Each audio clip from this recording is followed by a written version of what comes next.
I'm Debbie, and today's exercise of the week is the Piriformis Syndrome. So the difference between sciatica and the piriformis is that a lot of people think that they have sciatica, but it's really been misdiagnosed.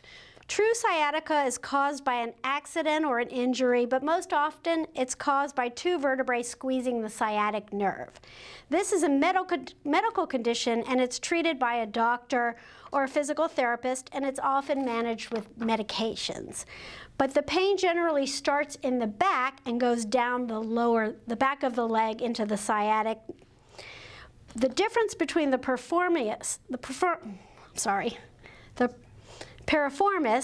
is that the Piriformis syndrome is a collection of symptoms. It's often regular stretching that will alleviate the symptoms. So in many cases, stretching the piriformis can reduce irritation to the nerve. So often with the piriformis, the pain begins in the buttocks, not the lower back. That's the main difference, and it runs down one leg, not both of them. So today, we are going to work on the piriformis, and I'm going to show you some exercises to help stretch that out. So some issues that will aggravate your piriformis is your lifestyle, such as how we sleep, how we sit, and all of that can contribute. So sitting with your legs crossed at the knees tightens your piriformis. What you want to do is either sit with your legs apart like a man does, or you want to you want your feet parallel right over your hips, your abs in, and your legs apart. You don't want to cross the ankles or cross the knees. That tightens it. So walking, when we walk, we want to walk with our legs parallel. So if you're on a treadmill or you're observing your walk, you want to make sure you're not rotating externally from the hip and walking duck-like. Make sure your feet are parallel. So let's just walk in place, keep your abs in, swing your arms gently or hold on to something, but make sure your knees are right over your toes and your hips are squared, they're parallel. So that's something that we definitely want to practice to prevent these issues. All right, good. Let's go ahead and sit down. And some of the symptoms are pain initiated in the glutes, running down the back of your leg. You might feel some numbness or tingling in the glutes down the leg, and it's typically in one leg, not both. A lot of times this is initiated after middle age, and the ratio of incidence in men to women is 1 to 6. So more women than men will be getting these kind of pains. So the steps to a healthy piriformis is to identify and correct your lifestyle issues. Men, if you're carrying a wallet, a heavy wallet in one pocket all the time in the same pocket, try to make that wallet smaller and put it on both sides, alternating. Don't always put your wallet in the same side, because if you're sitting down, that throws the hip out of alignment and can cause pain. You want to stretch multiple times a day, working on mobility and range of motion, and we want to strengthen the piriformis, especially before or after a total hip replacement. So some hip stretches we're going to start with. Sit up straight and tall, just cross your ankle, take your hand and press that knee open. Lift from the belly, press down. We want to hold this stretch for 10 to 30 seconds. So you're pushing against that leg, and you might feel immediate relief. Just press and hold. So you want to do this multiple times a day. Good. Release. Let's switch legs. Cross at the ankle. Take your hand. Press that knee open. Lift your head and chest. Pull your abs in. Press against that leg, feeling the stretch in the hip. Breathe. So we want to hold for 10 to 30 seconds and do this 3 to 5 times a day. Another exercise that we can do is, instead of crossing at the knee, if you can, cross at your ankle.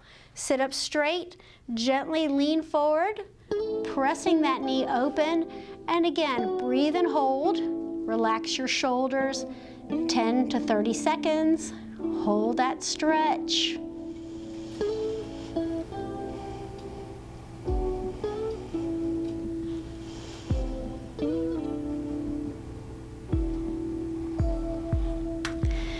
Good, release. Let's switch legs. Cross at the ankle if you can. Lean your forearm into your thigh. Gently lean forward, relax into that stretch. Breathe and hold.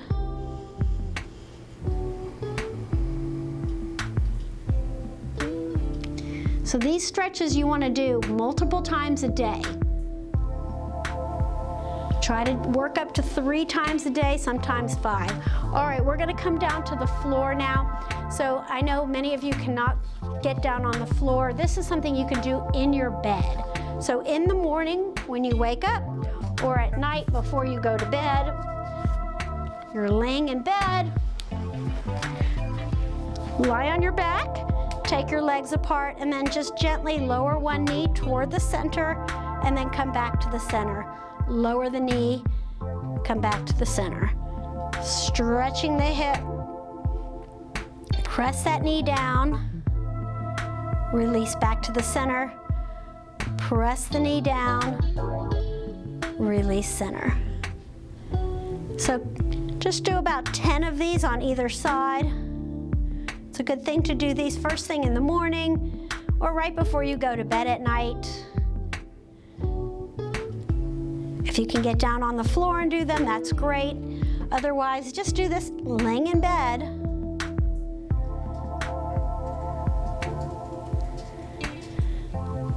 Okay, now you're going to cross one ankle at the knee and then press that knee open.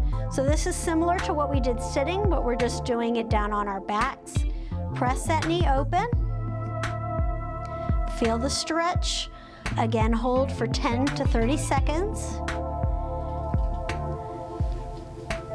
And then building from this, if you can, you're going to lift that back leg and then reach through, clasping your hands behind your thigh, pull your shoulders and chin down, press that knee open. Breathe into that stretch. You want to exhale into the hip so you feel the stretch.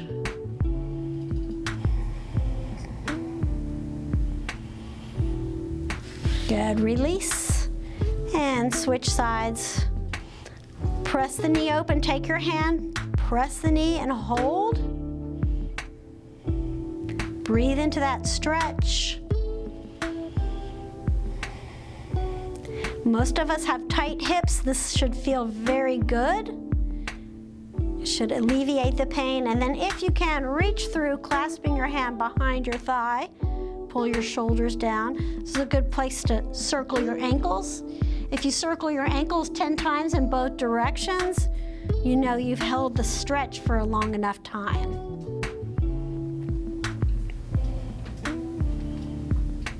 Good, release and lower your legs again, legs apart.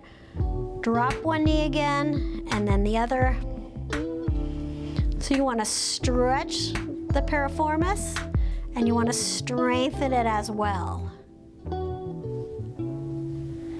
So anytime you're going to get up from the floor or from the bed, it's easier if you roll onto your side first. Use your hands and then gently come on up. And go ahead and hold on to a chair or something to help get up.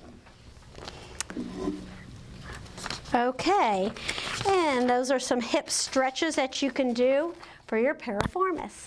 Thank you.